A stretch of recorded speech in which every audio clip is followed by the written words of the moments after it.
Bawakwar tawab shalanawa. Tawab siya nawa. Aba Yahawa siya basamayam. Abayawa siya masyayam. Salaka lanawa. Sagala nawa. Ail kataa yanawa. Alkataay nawa. Watawadalak ail damak. Padalak and nawa. Sasatap at kataa yanawa. Sa sarap at kataya nawa. Kalhalal hawadla aba Yahawa alhayam. Lalawat la abayawa layam. Basa masyayak yahawasay. Sa masayam yawasay. Bahasam raw kakadas. Basa sa manadas. Yaman. Yaman. Okay. Nandito na tayo sa chapter 76. Isang chapter lang.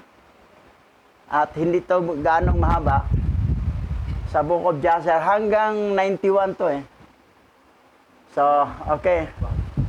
Basa. Ang aklat ni Jasher, Kabanata 76, verse 1 to 62.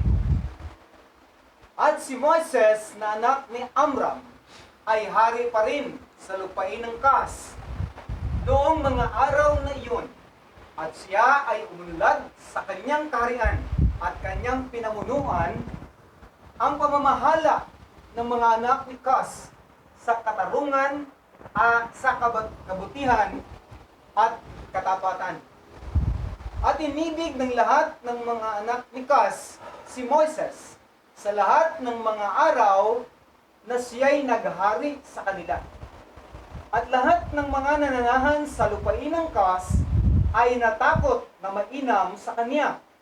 At ng ika-4 na taon ng paghahari ni Moises sa Kas, si Moises ay nakaupo sa luklukan ng hari. Samantalang si Adonias na reyna ay nasa harap niya at lahat ng mga mahal na tao ay nakaupo sa palibot niya. Si Moses, isang magandang hari dahil kanyang pinamunuan ang pamamahala ng mga anak ni Kas sa katarungan at kabutihan at katapatan. Hindi yung namahala sa pagnanakaw ng mga exertion para makurap ang pera ng bansa. Matino si Moses. Ngayon, yung pinaalis si Moses, pinaresign siya, nag-resign din siya agad, hindi makapal ang mukha niya, na talagang dumidikit. Kahit maganda ang pamahala niya, pero bakit siya pinaresign dito? Alamin natin, ha? Tuloy tayo. Yari. Oo. At sinabi ni Adonias na reyna sa harap ng hari at ng mga prinsipe, ano itong bagay na iyong ginawa ng mga anak ni Kas sa mahabang panahon? Tunay na alam ninyo na sa loob ng 40 taon na ang taong ito ay naghari sa mga anak ni Kas, ay hindi siya lumapit sa akin. Minaglingkod man sa mga diyos-diyusan ng mga anak ni Kas. Ngayon nga'y dinggin ninyo, o kayong mga anak ni Kas, at huwag ninyong hayaang maghari ang taong ito sa inyo, dahil hindi siya sa ating laman. Narito, si Minakros na aking anak ay malaki na, siya'y maghahari sa inyo. Ayan. Hindi ni Minakros. So, ang sabi ni yung reyna na asawa ni Kisino nga namatay, na ang pumalit na hari ay si Moses, ito si Adonias, sabi niya, hindi naman ako nilapitan o sinipingan. So, reklamo siya. Paano siya mag-aari na hindi naman laman sa aming laman yan? Hebreo yan, hindi naman African yan eh. Hindi lahi ni Ham. So, sinabi niya sa mga taga-Kas, malaki ng anak ko, si Minakros, siya na lang maging hari. Ngayon, anong sunod na ganap? Alamin natin ang bansang Kas, key fact about the kingdom of Kas. Location, center, and Nubia along the Nile Valley. is presently Northern Sudan Wow. and Southern Egypt. Southern Egypt. So ang CAS ay sa southern, sa bandang north, ay yun ang bansang Sudan. Sa bandang north. South Egypt. Sa bandang south, eastern kasi, magkatabi lang kasi sila sa Egypt eh.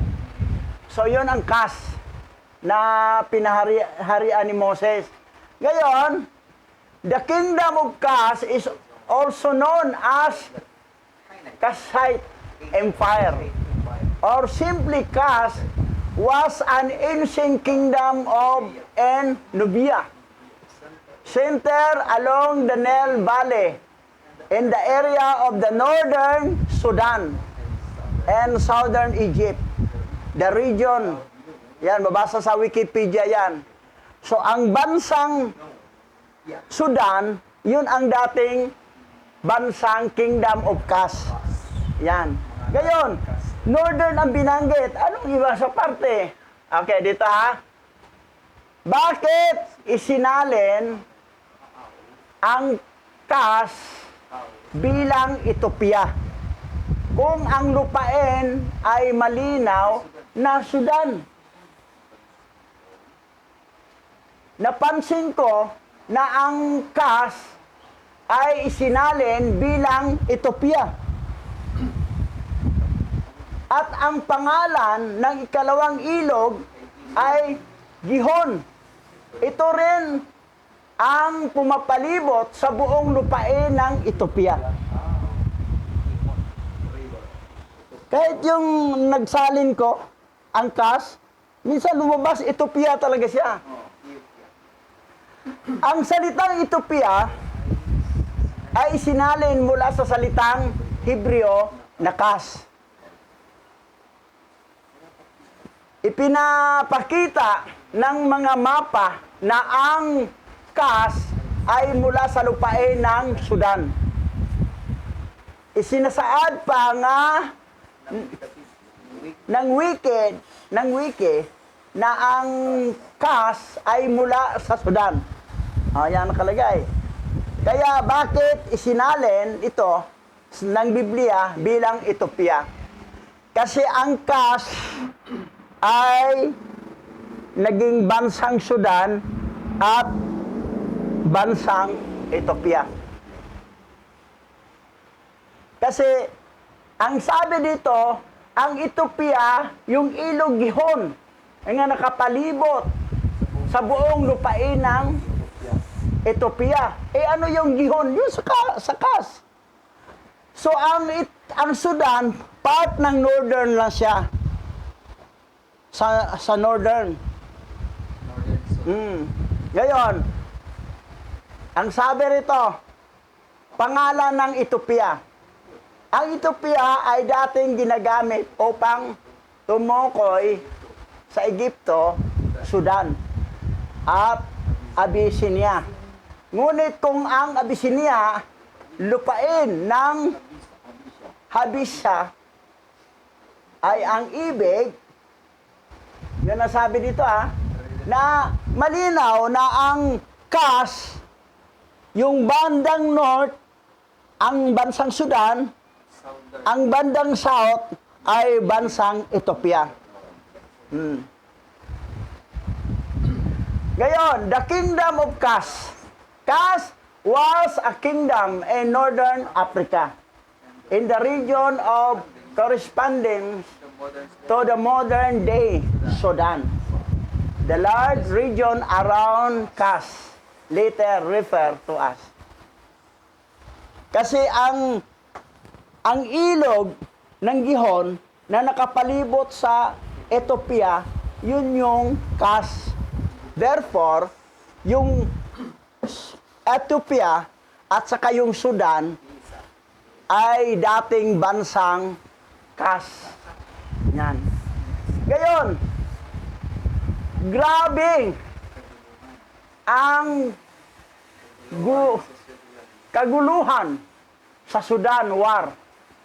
Ang daming patay. Ito, Pilira, mga patay. Oo. Pila-pila eh.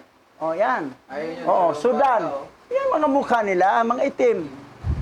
That's why si Moses, hindi talaga niya sinipingan si Adonia kasi negra eh. Ras yun siya din eh. Ayaw niya. Ito si Moses, pihikan pala to. Choosy. Naghanap ng beautiful. Choosy. Sakto nga. Ay, tsura ng Sudan yan, yung taga-kas, ganun. Naisip niya, pagpatay lang pala yan. Reyna Castilla doon eh. Yan, patay ng nanay nila, umiyak ko. Mga negro pala talaga sila. Kasi lahi ni Ham yan, yan. Di ma-enjoy si Moises. Ma-enjoy ka ba itong tsura nito? Basta, Pagpatay lang pala. medyo maganda pa konti si Midi dito. Nakakaano din sila, no? Nakakaawa din yung ganyang sistema nila. Okay, basa. At narinig ng buong bayan at ng mga mahal na tao ng mga anak ni Kas ang mga salita na sinalita ng Reyna Adonias sa kanilang mga pakinig. At ang buong bayan ay naghahanda hanggang sa gabi. At sa kinaumagahan ay bumangon silang maaga at ginawang hari sa kanila si Menacras na anak ni Kasiano o Kisiano. At ang lahat ng mga anak ni Kas ay natakot na iuunat ang kanyang kamay laban kay Moises, sapagkat ang Yahawa ay kasama ni Moses at ang mga anak ni Kas ay naalaala ang sumpa na kanilang isinumpa kay Moises. Kaya nga, hindi nila siya ginawang masama. So, nakita kasi ang pamahala ni Moses maayos. Respetos ka, no? Walang corruption, walang exertion sa budget. Tapos yung ginawang hari ng anak ni Kisiano, anak nila ni Adonias, kasi ito sa Adonias, siguro hindi mangyari ito kung gitabian ni Moses. Ayaw kasi ni Moses. Ito si Moses, pihikan to. Josie. Naghanap ng beautiful siguro. Inigra naman to, itim eh. Pero, ito nangyari dahil nakita ng mga taga-kas na ito si Yahawa ay nasa kay Moses, panig, hindi sila naggumawa ng masama. At saka ito si Adonia, sabi niya, hindi naman siya musamba sa ating kinikilala nating Diyos-Diyosan. Hebrew yan eh. Hindi sumasamba ng Diyos-Diyosan yan. Ang sinasamba si Yahawa mismo. Hindi naman double kara si Moses, na katulad kay King Solomon na double kara. Yung nangyari na divide kingdom. Yung iba dito mga Hebrew daw sila, double kara, duda ko hindi yun Hebrew eh. Nag-Hebrew-Hebrewan lang yan. Okay, tuloy. Yari. Ngunit ang mga anak ni Kas ay nagbigay ng maraming kaloob kay Moises at ipinadala siya mula sa kanilang may dakilang karangalan. Sa gayoy, umalis si Moises mula sa lupain ng Kas at umuwi at tumigil sa paghahari sa Kas. At si Moises ay 66 na taong gulang nang siya ay umalis sa lupain ng Kas, sapagkat ang bagay ay mula sa Yahawa, sapagkat ang panahong itinakda niya noong unang panahon upang ilabas ang Israel mula sa paghahari ng mga anak ni Ham. Sa gayon, naparoon si Moises sa Midian, sapagkat siya ay natakot na bumalik sa Ehipto dahil kay Paraon. At siya yumaon at umupo sa isang balon ng tubig sa Midian. Si Moses, yung pinalit na yung anak ni Kisiano, ay talagang willing si Moses mag-resign. Hindi makapal ang moks na ipipilit ang sarili kahit ang taong bayan wala nang gusto sa kanya. Kailangan pa magkaroon pa ng maraming rally para umalis. Si Moses umalis. Binigyan rin siya ng parangal, binigyan siya mga regalo, umalis siya. So, yan ang nangyari. Kita mo ha, maganda ang pamahala dahil hindi siya lahi ni Cas, tapos hindi niya sinipingan ng asawa ni Kisiano, mga balo, na dapat asawa niya. So, okay siya. Pero mo, 18 years old siya na simulang hari. Umalis siya, 66 ng edad. Years. 40. 40 years. Tinikman, no? Tinikman, grabe. Oo. Tiis talaga. Oh, matagal ang pagkahari niya doon. Ayos na. Ngayon, ang nangyari, hindi bumalik si Moses sa Egypt. Pero si Balaam, bumalik sa Egypt. Si Balaam. Doon sila magkita naman uli. Ito si Moses pumunta sa Midian. Pero sa Bible na corrupted, na product by Vatican Canon Law, dumiritso na si Moses sa Midian mula pag-alis sa Egypt. Diretso siya dyan. Walang kwento dito. Walang kwento nga naging hari pa si Moses dito sa anong itong Kas nga naging bansang Ethiopia at saka Sudan. So, Kinuha. Daming tinanggal. daming tinanggal nga. Tapos, hindi pa gininto na hinatid si Moses ng angel. Palabas ng Egypt. Doon, parang tumakas lang na. Takot. Oh. Kasi alam So, ang dami talagang bawas na ginawa. error sa Okay, tuloy tayo. At ang pitong anak na babae ni Reuel na Midianita ay lumabas upang pasturin ang kawan ng kanilang ama. At sila'y naparoon sa balon at umigib ng tubig upang painumin ang kawan ng kanilang ama. Sa gayoy naparoon ang mga pastor ng Midian at sila'y itinaboy. Ngunit si Moses ay tumindig at tinulungan ang pitong mga babae at pinainom ang kanilang kawan. Okay. Ito si Reuel, ito yung isang advisor ni King Paraon noon na pinayuhan niya, ayaw sumunod, umalis na lang si Reuel. Midianita yan siya eh. Dala yung tungkod niya galing kay Joseph. So, yan ang nangyari. Ngayon, dito na siya. 6 na anak ni ano? Pito. Pito ang mga anak na babae ni Reuel. Yung panganay dito, maging asawa ni Moses, si Sipora. siguro. Tuloy tayo. At sila'y umuwi sa kanilang amang si Reuel at isinaysay sa kanya ang ginawa ni Moses sa kanila. At kanilang sinabi, isang lalaking Ehipsyo ang nagligtas sa amin. Sa mga kamay ng mga pastor, siya'y sumalok ng tubig para sa amin at pinainom ang kawan. At sinabi ni Reuel sa kanyang mga anak, at nasaan siya? Bakit ninyo iniwan ang lalaki? At pinatawag siya ni Reuel at kinuha siya at dinala siya sa bahay. At kumain siya ng tinapay na kasama nila. At isinalaysay ni Moises kay Reuel na siya ay tumakas mula sa Ehipto. At siya ay nagharing 40 taon sa Kas. At pagkatapos ay inalis nila ang pamamahala sa kanya. At pinayaon siya ng payapa na may karangalan at may mga kadupo. Kwininto ni Moses ang totoong pangyari sa buhay niya. Tumakas siya sa Egypt. Takukas. At naghari siya ng 40 years sa bansang Kas. Ngayon ay Sudan na maraming pinapatay. At Ethiopia na nagkaroon tayo ng original scripture from Ethiopia. Ngayon, pininto ni Moses kay Reuel. Ngayon, anong sunod nangyari? At nang marinig ni Reuel ang mga salita ni Moses, ay sinabi ni Reuel sa kanyang sarili, ilalagay ko ang taong ito sa bilangguan na aking ipagkakasundo sa mga anak ni Kas, sapagkat siya'y tumakas mula sa kanila. At kanilang kinuha at inilagay siya sa bilangguan. At si Moises ay nasa bilangguan ng 10 taon.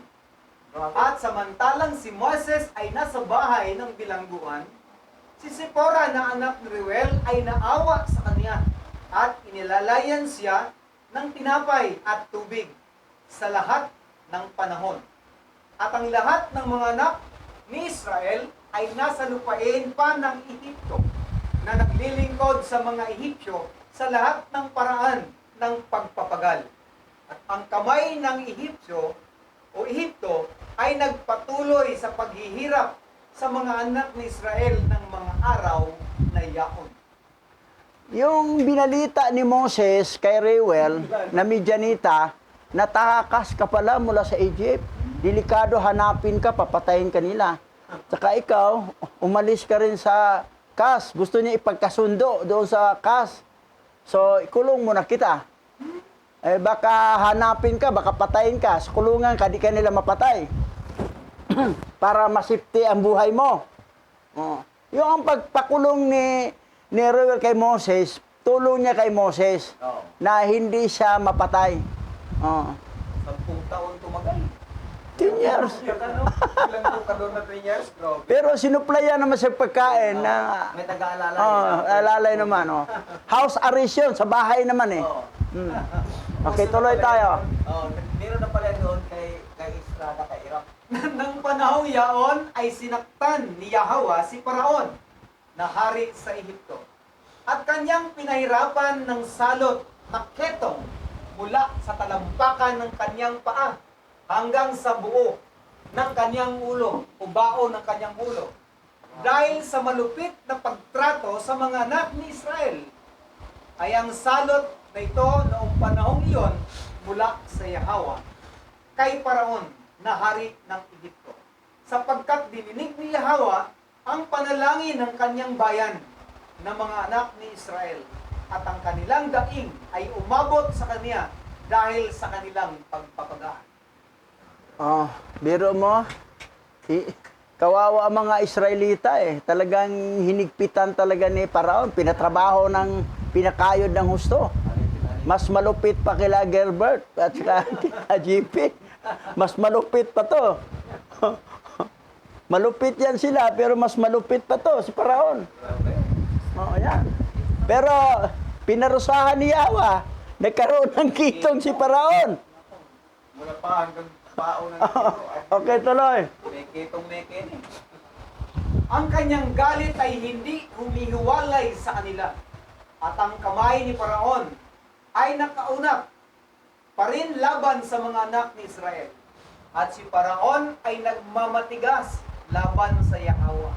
At kanyang pinalaki ang kanyang pamatok sa mga anak ni Israel. At pinapahirapan ang kanilang buhay ng lahat ng uri ng pagpapagal. At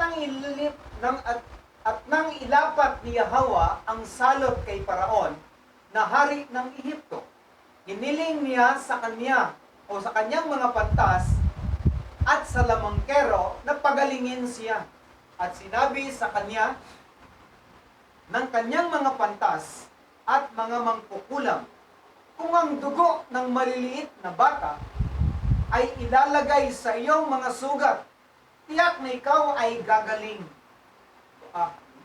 Matindi ha. Sacrifice ng dugo. Ginawang gamot ang dugo ng mga sanggol. Patsambahan lang yun ah. Itong payo to ng yung instructor ni Lolo ni Aljiboy eh.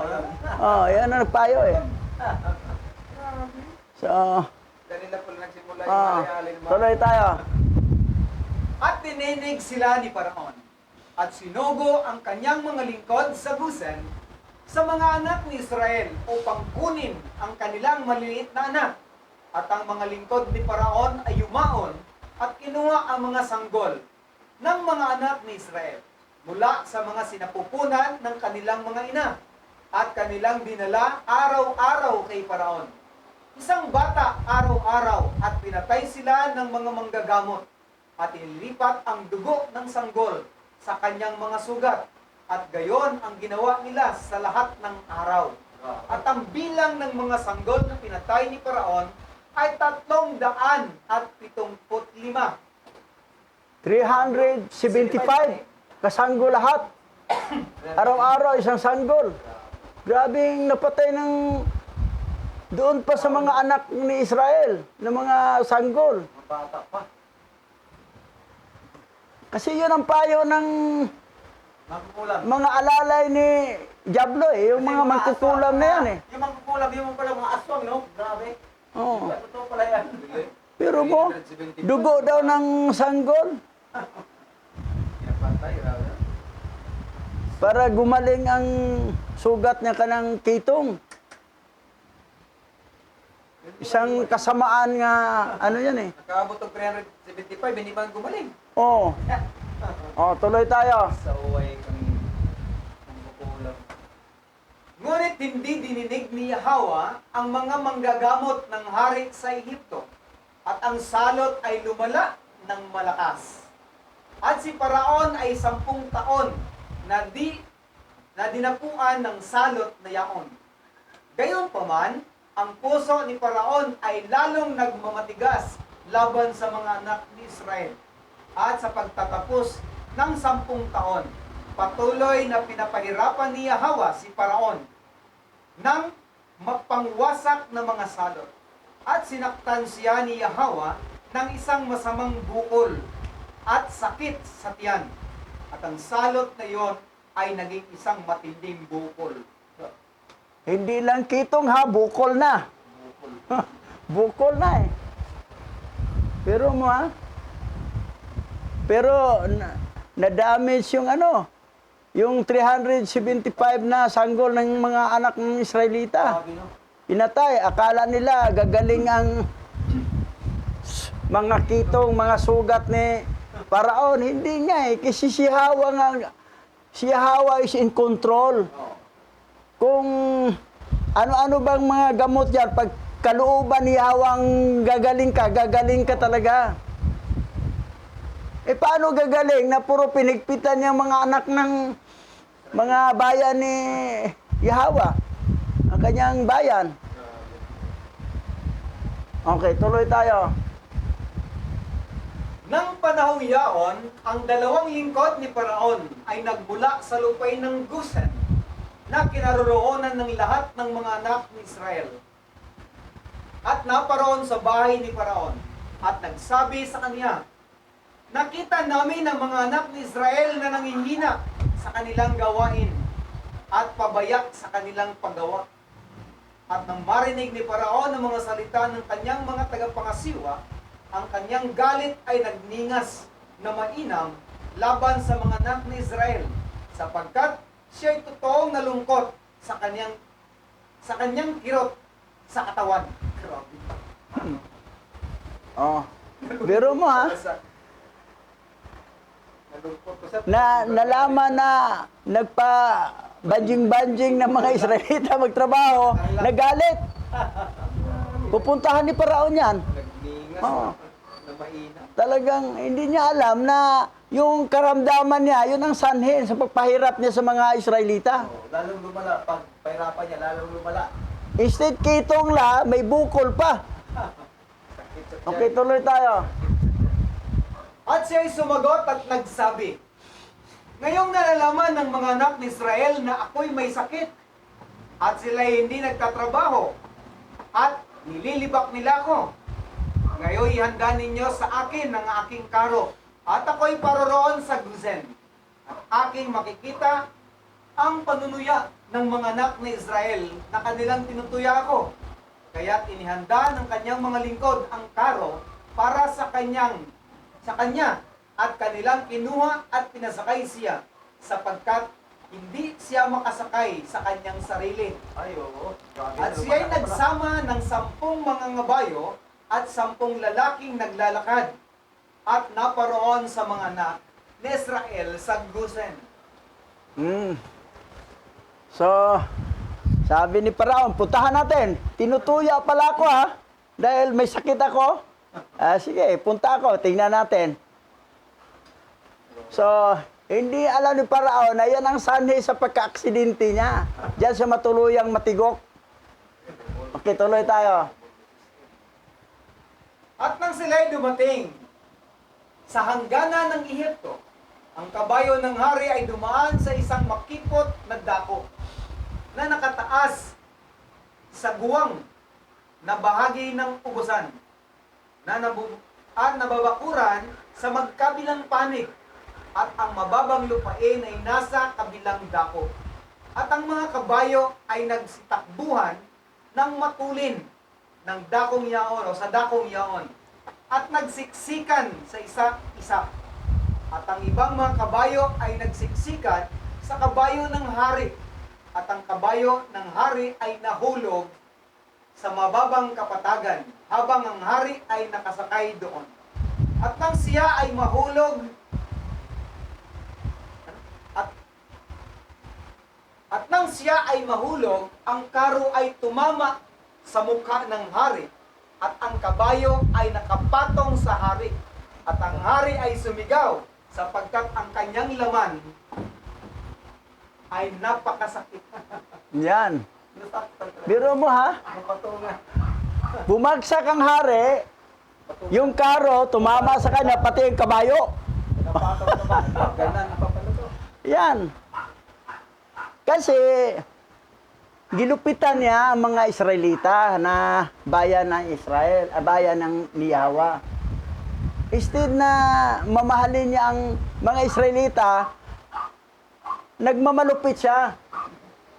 So, hindi niya alam na ang karamdaman niya, ayun ang sanhi sa kanyang kalupitan sa mga Israelita. Ngayon, aksidente. Aksidente. May karamdaman pa, halos di pa makatayo, ikarga sa karo, bumagsak pa siya, nabagsakan pa siya ng karo, nabagsakan pa siya ng kabayo. Ano nangyari sa kanyang laman? Napakasakit. Sobra ang kanyang tinamuha. Okay, tuloy.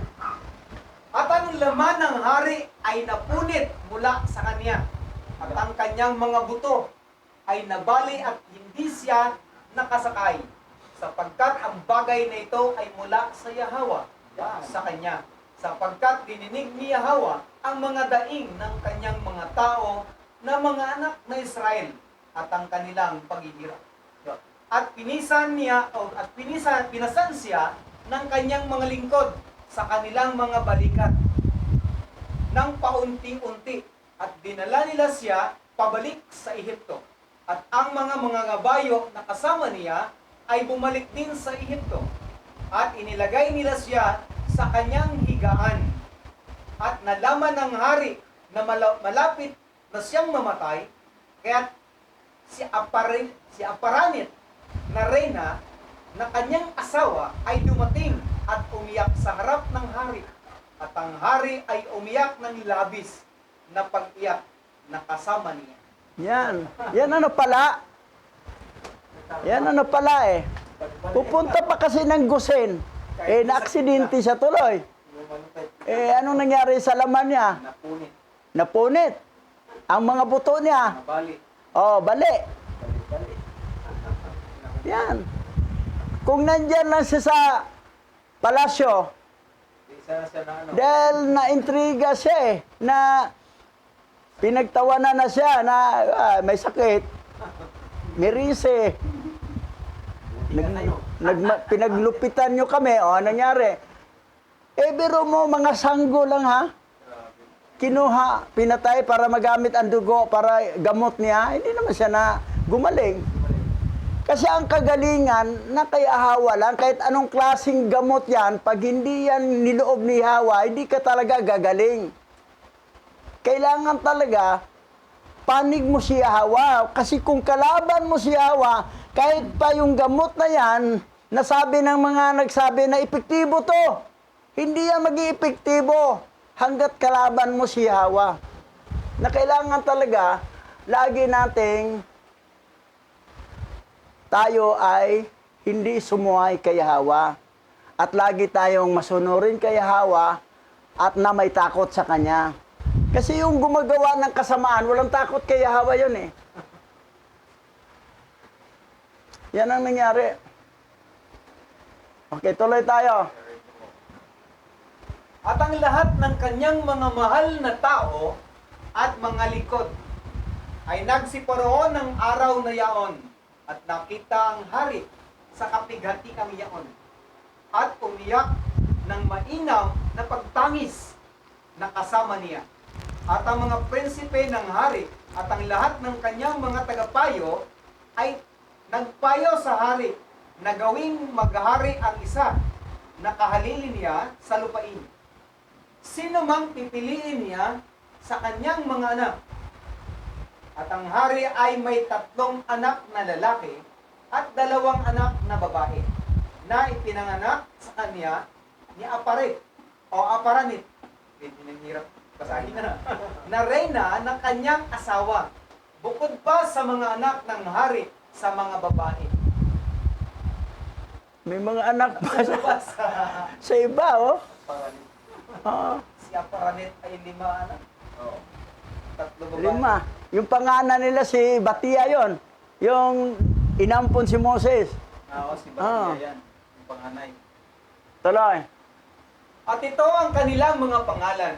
Ang panganay na si Otre. At ang pangalawa na anak, si Adikam. At ang pangatlo, na Morion. At ang kanilang mga kapatid na babae, ang pangalan ng nakatatandang babae ay si Batea. At ang isa ay si Akosi. At si Otre, na panganay ng hari, ay isang tulala, madaldal, at nagmamadali sa kanyang mga salita. Ngunit si Adikam ay isang tuso at matalinong tao at alam sa lahat ng karunungan ng Ehipto. Ngunit may di karapat-dapat na anyo, makapal sa laman at napakaikli sa tangkad. Ang kanyang taas ay isang siko lamang. Uy, ito na ano. Una ano? Ganyan kahaba lang. Matalino sana, pero unano. Una ano? Unano. Uy, kaliit. Isang siko. Oo. Unano nga. Sobrang liit. Isang pilang, ganyan lang. Ang nakakatandang babae, si Batia. Yun talaga itong panganay sa lahat. Pero sa panganay na lalaki, ito si Otri. Sa lalaki. Tapos si Akiram at saka yung pangatlo, ito si Morion. Tulala pala si Otrio. Tulala, madaldal. Mabilis magsalita. Pabilis magsalita yun. Autism to. Okay, tuloy tayo. Autism ba? At ang makita ng hari si Adikam na kanyang anak na matalino at matalino sa lahat ng bagay. Ipinasaya ng hari na siya ang maging hari bilang kahalili niya pagkatapos ng kanyang kamatayan. At siya ay nag-asawa kay Gauda o Geda na anak ni Abilot. At siya ay nagkaanak sa kanya ng 4 na lalaki. At siya ay pagkatapos ay yumaon at kumuha ng 3 asawa at nagkaanak ng 8 anak na lalaki at 3 anak na babae. At ang kaguluhan ay lubang na naig sa hari at ang kanyang laman ay bumaho gaya ng laman ng isang bangkay na ihagis sa paraan sa panahon ng tag-araw, sa panahon ng tag-init ng araw. Biro mo si Pandak, nakapag-asawa pa ng 4. Grabe, no? Unano na nga. Oo. Eh kasi maging hari. Nakanak, Siya ang kahalili. nakanak ng 8 Siyempre ang mga babae ay Pandak to, wala problema. Kasi maging hari naman to eh. Hari ka, anong problema? Ang liit. Ganyan ang kahaba. Isang pilang eh. Yan ang maabutan ni Moses. Si Pandak. Okay, tuloy tayo.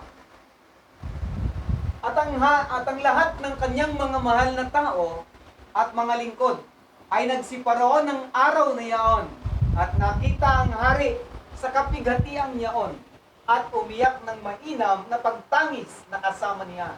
At ang mga prinsipe ng hari at ang lahat niyang mga tagapayo ay nagpayo sa harap ng hari na gawing maghari ang isa sa kahalili o nakahalili niya sa lupain. Sino mang pipiliin niya sa kanyang mga anak.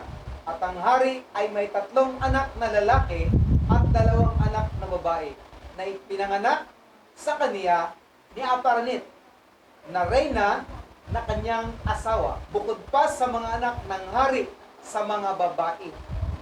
yan.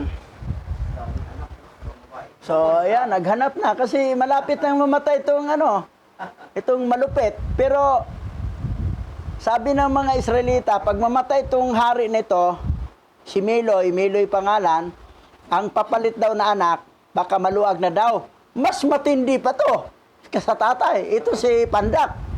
Kabila ng Oo. kaunanong niya, no? Oh, mas matindi pa ang nangyari.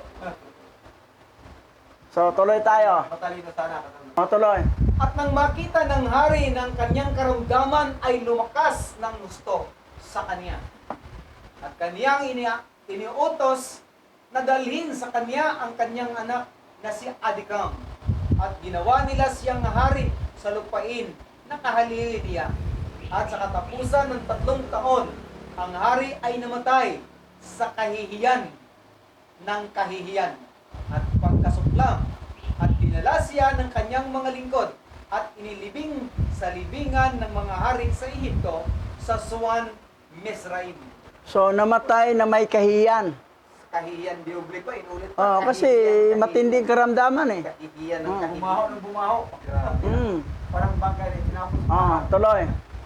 Ngunit hindi nila inimbalsamo siya, gaya ng nakagawian ng mga hari, sapagkat ang kanyang laman ay bulok at hindi sila makalapit upang imbalsamuhin siya dahil sa baho. Kaya't inilibing nila siya ng madalian, sapagkat ang kasamaang ito ay mula sa Yahawa sa kaniya. At siya'y namatay na may takot at may kahihiyan. At ang kanyang mga anak na si Adikam ay naghari na kahalili niya. Oh, yan. Ngayon, si Adikam. Berbaho. No. Murag kaling bumaho pa rin si Biro mo, Baho, no? yung laman, Bumaho. ang baho, di makalapit yung imbalsamador. Di na sa baho. Diretso na lang ilibing. Oh, Ang tuyok yun eh. malupit. Pero ito si Adika, mas lalong malupit to sa mga Hebrew Israelite. Ito si Pandak. Oh, pandak. Walang karapatang mag-hari. Tapos na pala. Ago, ang tindi ni Adikam. 4 taon lang yan si Pandak eh. Pagkahari. Yan ang maabutan ni Moses. Nagtagal, no? Yung, di ba, nagkaroon siya ng 8 anak? Yung panganay niya namatay. Oo. Namatay yung anak ng panganay kasi lahat ng mga panganay kasi mamamatay. Oo, yung... Oh, anak niya. Pero si Batia, panganay din sa pero hindi namatay. That's why na pupunta yung hari, pati si Batia doon sa Gusin eh. Sabi niya kay Moses, ito ba ang ginaganti mo sa akin na pinapalaki kita? Tapos pinapatay ang lahat ng panganay. Sabi niya, oo nga. Mama, pero ikaw, hindi ka panganay ka, hindi ka namatay. Pero itong anak ng hari, na panganay, namatay. Magsilayas na kayo dito. Balik kayo sa Kanaan. Sa isa pang 2 sabat yun nangyari. Pero sa doctorated visa, matangkad yung paraon doon, ah. Matangkad ba? Ano yung The Prince of Egypt? Oo. Paglabas na ni Moises? Matangkad yun. Yung sa movie. Oo. Sa movie yon, sa pelikula. Sa totoong buhay pala, pandak eh. Oo, pandak pala. Eh, corrupted kasi. Titingnan natin basahin natin sa Corrupted Bible kung may basa bang matangkad siya doon. Oo. May babasa bang matangkad. Sa pelikula kasi matangkad. Matangkad eh, pelikula. Sa pelikula. yung, Wing-wing dito sa... yung Ten Commandment. Oh. Si Wing Wing yung Oh, si kinuha. Wing kinuha. Ah. Hindi nga paraon yun. Kay pandak ni Wing Parang Wing pa, eh. yung tintuman din, parang pa ni Wing yan eh. Nilagay sa ako, ganyan kataas lang oh. Oo. Nilagay sa lamisa. So, yan ang nangyari. So, super detalyado talaga ang Book of Jasher sa mga pangyayari. Yan ang dahilan kung hindi pinasok sa Vatican Canon Law ito. Kasi detalyado. Ayaw nilang detalyado. Gusto nila magkaroon ng kakulangan sa kaalaman ang mga tao. Mananatiling blanco ang... Na ang story ay shortcut. Oo. Biro mo si Moses, diretso sa Midian. Oo. Samantala, naging hari pa siya sa bansa ngayon na Sudan at saka Ethiopia. Na ang tawag doon sa bansa dati ay bansa ni Kas, na si Kisiano ang hari, namatay, si Moses pumalit. At yung asawa ni Cristiano nga balo, na gawing asawa ni Moses, si Adonias, hindi naman niya sinipingan. Kasi natakot siya kay Hawa dahil sabi niya na kailangan daw ang kayang mag-asawa niya, yung mga lahi lang nila, hindi yung pwedeng lahi ni Ham. Yun ang reason niya. Pangalawa lang siguro na hindi kita type, si itim ka eh. Pang-tatlo, illegal shipping. Okay, dadako na tayo sa panalangin. Patuloy na manalangin. Nagpapasalamat kami sa iyo, aming Yahawa, sa araw na ito at patuloy ng iyong paghayag ay patuloy na detalyado sa amin sa pamagitan ng mga aral mula sa history ng kasaysayan ng Israel sa buhay ng aming mga ninuno at patuloy ng pagkakilala sa iyo. Ikaw lang ang aming itataas at pararangalan sa lahat ng oras at panahon. Aming Yahawa, dalangin po namin na patuloy mong pagpalain ang lahat ng mga remnant sa dakong ito. At ang inyong pag-iingat at pagliligtas ay patuloy niyang maranasan. Higit sa lahat sa pangangailangan sa lahat ng panahon. Habang nararanasan namin na malawakan ng kapigatian at kahirapan sa aming bayan gawa ng korupsyon. O Yahawa na may likha ng langit at lupa. Alam kong ikaw naglalagay ng mga pamunuan sa aming bayan upang pagharian kami. At ang sistema ng aming lipunan ay aming galawin ayon sa iyong mga plano. Ngunit ngayon ay nakikita naming hindi pa ayos at hindi patas. O Yahawa, ang iyong kamay, ang iyong kapangyarihan, ang iyong espiritu ay patuloy na gumagawa at kumikilos upang ikaw ay matanyag at mahayag sa kapanahonang ito. Dalangin namin ang iyong pangunguna, dalangin namin ang iyong pamamahala, ang siyang patuloy na maranasan sa aming bayan. Pagpalain niyo po kami sa pamamagitan ni Mashiach Yahawashi naming tagapagligtas. Yaman.